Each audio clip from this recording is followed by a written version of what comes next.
the end of the 1980s, a horrible murder took place. It was worse than you can ever imagine. It was so gruesome that if you saw it, you'd not be able to live anymore. But the reason for that's just because you can't live with the picture in your head. But also because it's cursed.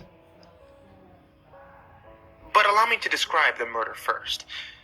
In the middle of the day, at a small village in Russia, laid a newly bought house. It was bought by a 29-year-old named Amanda Branksnovich. The reason the house was sold was because the lady who lived there before had heard a weird creaking noise that made it impossible for her to sleep. But it was fixed shortly before Amanda moved in. But after the moving was finished, the creaking came back. She tried to find the creaking source, but whenever she found what may have been the source of the sound, it disappeared. 5 days later, she began to hear a knocking, too. What is going on? She thought. After a while, she found out that the noise was coming from the biggest wall in the house, the one standing against the bathroom. She couldn't make sense of a damn thing. She looked into the bathroom, but all she saw were blue tiles of marble reflecting the lamp hanging from the ceiling. She looked all around, and after dusk, she found a crack in the roof. She was so desperate to stop the noises that she ran down the stairs to the kitchen, got a roasting fork, and spent 1 hour and 23 minutes to make a bigger hole in the crack. Then she ran outside into her giant treeless garden, got a stepladder, and climbed into the ceiling. Inside, it was dark, like a black hole. She got to the wall where the creaking noise came from, but accidentally she fell into the gap inside it. She was stuck, sat there horrified, and wondered what she should do. Stuck in the dark, empty, grim gap, she stared into the nothingness.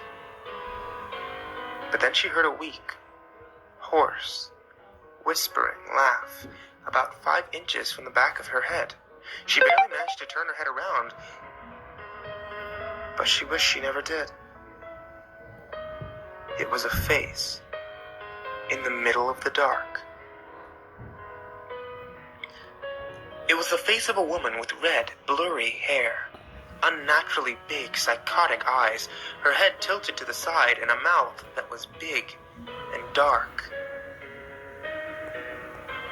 Darker than the dark surrounding them. The lady had an old voice which said, "Set me free. Set me free from this mad prisoner's prison. I am the wrong person to live in eternal darkness." That was enough. Amanda stood up as fast as she could, clung to the roof corner, and tried to go up. But halfway up, she was stuck. She stayed there, and no matter what she did, she couldn't get herself free. She was lost in the lonely void. The only thing she could do was cry. She cried for so long that the gap inside the wall was filled with tears. She cried in many days without food or anything to drink. In the end, she cried so much that there wasn't any water left in her body. She dried up and died like someone sucked life energy out of her. But you may wonder what I'm talking about after all. This is about a murder. But that's what it was. A murder of the woman who had been trapped in the dark. She drowned in tears. But there's a curse, too. And it goes as follows. Living life, the same as Amanda did. Young, happy,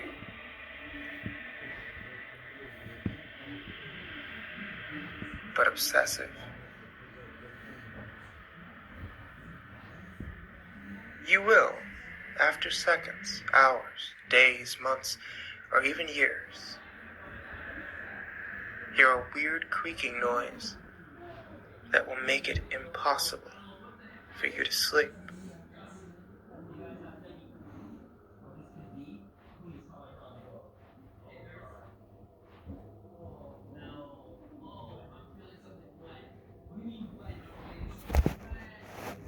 Ready for the vet? Let's go.